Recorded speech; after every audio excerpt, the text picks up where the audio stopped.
I, Tulsi Gabbard, do solemnly swear that I will support and defend the Constitution of the United States that I will support and defend the Constitution of the United States against all enemies, foreign and domestic, against all enemies, foreign and domestic, and that I will bear true faith and allegiance to the same, and that I will bear true faith and allegiance to the same. That I take this obligation freely. I take this obligation freely. We have to talk about Tulsi Gabbard because she is or has been officially, and you know, golly, it's Democrats. I will admit they have managed to drag this thing along and really bog things down quite a bit, slow it up. Senator Thune needs to step on it, all right? Needs to speed this whole process up because Kash Patel still is yet to be confirmed, as well as RFK Jr., but we'll get into that later on in the video. But for now, I want to talk about Tulsi Gabbard. But before we get into all of that, here's what she had to say following her being confirmed. Check it out. Mr. President, first and foremost, I just want to say thank you from the bottom of my heart for the trust that you have placed in me to fulfill this critical position as Director of National Intelligence at any time, but specifically during this time. Unfortunately, the American people have very little trust in the intelligence community, largely because they've seen the weaponization and politicization of an entity that is supposed to be purely focused on ensuring our national security. So I look forward to being able to help fulfill that mandate that the American people delivered to you very clearly in this election, to refocus our intelligence community by empowering the great patriots who have chosen to serve our country in this way and focus on ensuring the safety, security, and freedom of the American people. As you've said, Mr. President, this is what I've dedicated my life to, and it is truly humbling to be in this position, to serve in your administration, help to rebuild that trust, and ultimately to keep the American people safe. Last thing I'll mention, that in your National Prayer Breakfast speech, you made a statement about your legacy of wanting to be remembered as a peacemaker. I know that I can speak for many of my fellow service members who are here today, veterans, Medal of Honor recipients, how deeply that resonates with us.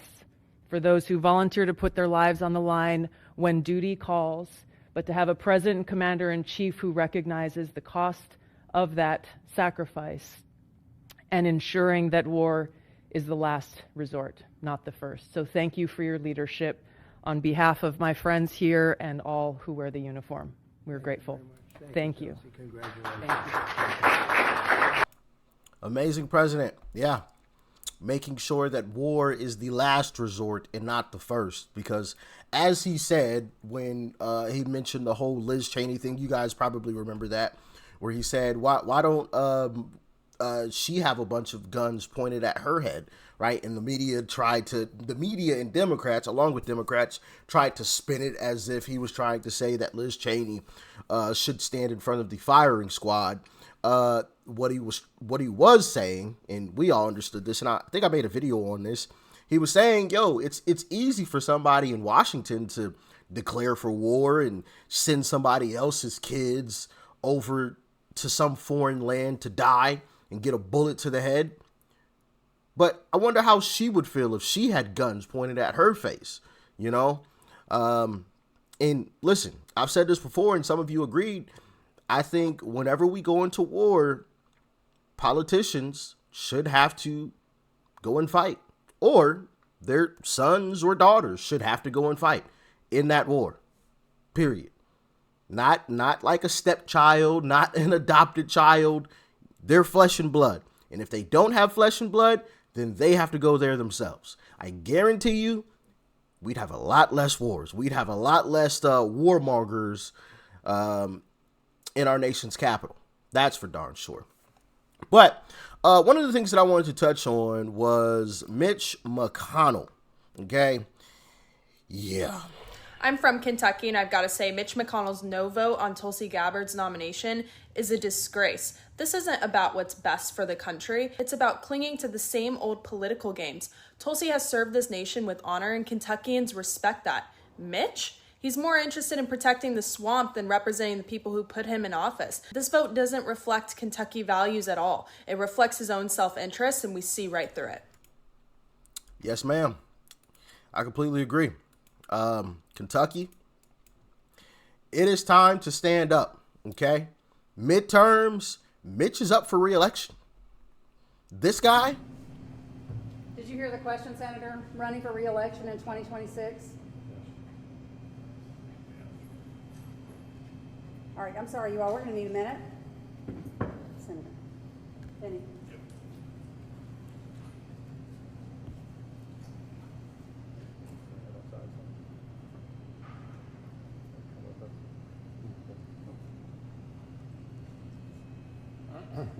Okay. Somebody else have a question? Please speak up. Really? Kentucky? That's who you want to be representing you?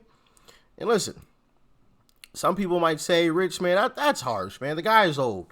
I don't give a shit. He knows exactly what he's doing. It's the same thing that they all do. The Nancy Pelosi's, the Chuck Schumers, right? They all want the power. That's why they don't walk away. They want the power and the money. I mean, look at Nancy Pelosi. Net worth of over $200 million on a salary of $174,000 a year. Really? Come on now. Nah, I'm not pulling any punches. I'm not holding back simply because he's old. Okay. He knows what he's doing. Just because he freezes up from time to time doesn't mean that he doesn't know. He could easily walk away. He could have easily walked away 4 years ago. Okay. He could have easily been done a long time ago. All right. But he's greedy, along with the rest of the old folks that really shouldn't be there. Okay. Like Nancy Pelosi. All right. This is what, what's her name? Caroline. I don't know why I want to say Caitlin. I always want to call her Caitlin. Caroline Leavitt had to say, because Mitch McConnell was the only Republican who voted no to Tulsi Gabbard. Not only Tulsi Gabbard, but also Pete Hegseth to be the defense secretary.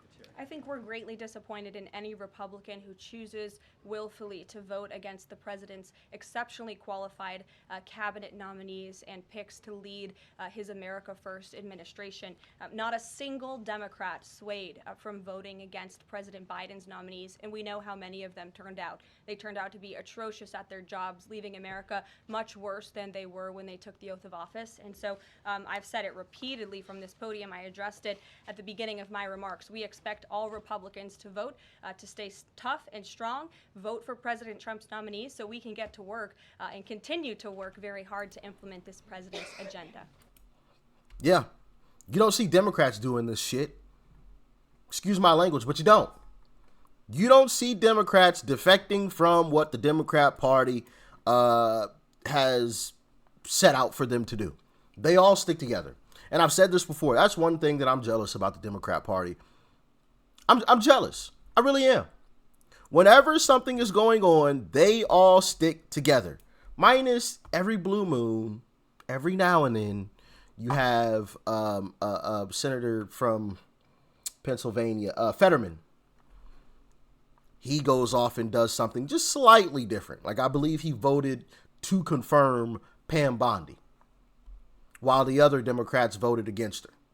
Or maybe, no, did he vote for? He voted yes for someone that everybody else voted against. I believe it was Pam.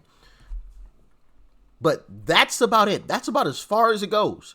In every other instance, every other situation, they all repeat the same lines and they all do the same things and stick together. But when it comes to Republicans, oh no, we can't stick together at all. And I call bullshit. And Kentucky, you guys are up next. You get the opportunity to pick somebody great. That isn't Mitch McConnell, okay?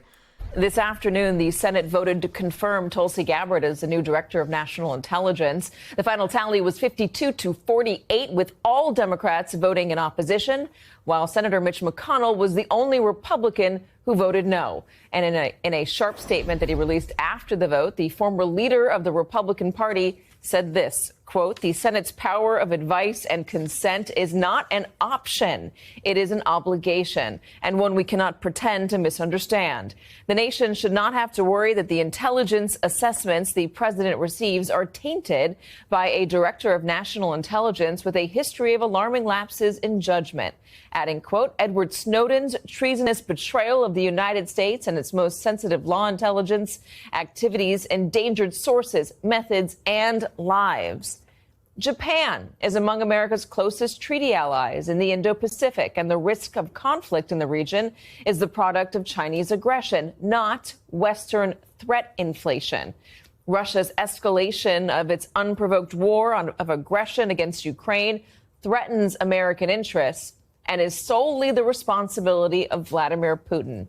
Entrusting the coordination of the intelligence community to someone who struggles to acknowledge these facts is an unnecessary risk. Jake Sherman still with us. That is pretty sharp from Mitch McConnell. Well, first off, Mitch McConnell didn't write that, didn't type that, didn't put that together at all whatsoever. Now, he may think those things, but he didn't put that together. 1,000%. I'd bet I'd bet the house on that, right? He didn't put that together at all. But it goes to show the way that he actually thinks, though. Because I do believe he actually believes that stuff. I 100% believe that. I mean, look at the vote, right? He voted against it. And I believe it was, what were they doing? I don't remember. But there's a video of Mitch McConnell immediately after they voted on something. I don't remember what it was. But it basically split among, down party lines. Democrats voted this way. Republicans voted that way. And immediately after the vote, you know where Mitch McConnell went? Right over to the Democrat side and started chit-chatting and jaw-jacking with the Democrats. Am I surprised? No. And I'm not saying that a Republican can't speak to a Democrat like when they're all in a room together. No, that's not what I'm saying. But when your first thing to do immediately after a vote is to beeline over to Democrats and start chit-chatting it up with them, I raise an eyebrow at that. Like that gives me a bit of a cause to pause. I'm just saying. That was a little fishy. But I do believe Mitch McConnell will be out if he chooses to continue to run come 2026 during the midterms. I believe he's cooked. He's done. He's out of there. We're done playing games. We are done playing games. And we have the backing of someone with a lot of money like Elon Musk. Okay? Elon Musk is not playing games, and he will fund a primary opponent that will he will greatly outfund a primary opponent against Mitch McConnell. I don't care how much money Mitch McConnell has stored up, right? He ain't going to win that one. He's not going to win. And, of course, I'm going to be doing everything that I can on my end, right, making all types of videos against Mitch McConnell to make sure that he doesn't get reelected. 1,000%. Would say so. Mitch McConnell unplugged, I guess you could say, Katie. I mean, listen, this is somebody who's now voted against Pete Hegseth for defense secretary and for Tulsi Gabbard for DNI. Next up is Robert F. Kennedy Jr., who as we all know, we don't need to relitigate the whole thing, but has been skeptical about the efficacy of vaccines. Mitch McConnell, of course, is a polio survivor. I don't know how he's going to come down on that, but he's clearly not encumbered by the idea that he's a Republican. He is a Republican, and that he needs to vote down the line for. He's not a Republican. For President Trump. But I mean, listen, the entire rest of the Senate Republican Conference to a person is supporting his nominees, and Trump has had a clean sweep here. I mean, he has got through after the Matt Gaetz episode in which he nominated Matt Gaetz to be Attorney General. The Trump White House has moved really, really efficiently to get his cabinet in place in, I think, definitely in ways I didn't expect and a lot of people didn't expect up here. The Senate is doing a lot with these confirmations. Yeah, they are doing a lot by slowing it up, dragging their damn feet. But yeah, Mitch McConnell's got to go. I'm happy Tulsi ultimately was confirmed, but Mitch McConnell has got to go. RFK Jr. has passed the cloture vote. So now we just have the official confirmation vote to come up.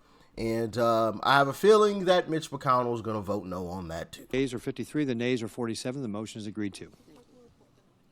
The clerk will report the nomination. Department of Health and Human Services, Robert F. Kennedy, Jr. of California to be Secretary.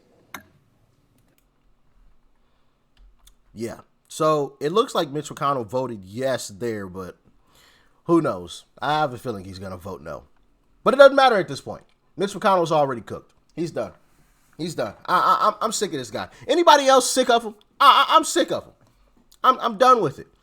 Guys getting pushed around in a wheelchair everywhere, which, yeah, granted, there's nothing wrong with getting pushed around in a wheelchair.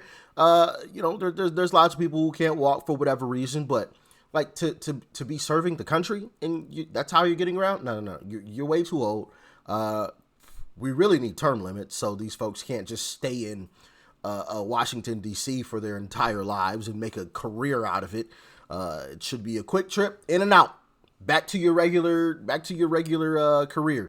Okay, that's just my humble opinion on it. What do you guys think? Let me know.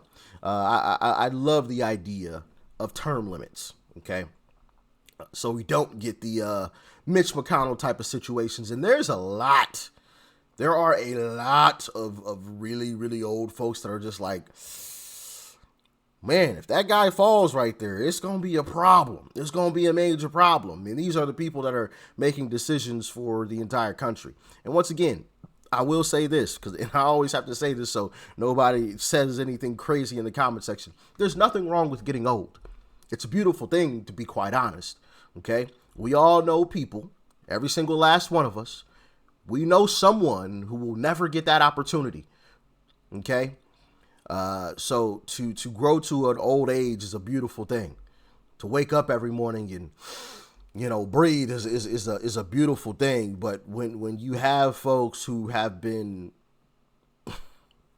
rhinos, okay, they gotta go. They gotta go.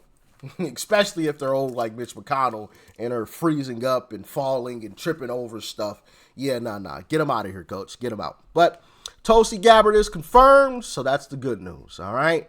One more step in the right direction. Now we got RFK Jr. and hopefully Kash Patel to follow closely after that. Thanks for tuning in as always. Peace and love. I'm out.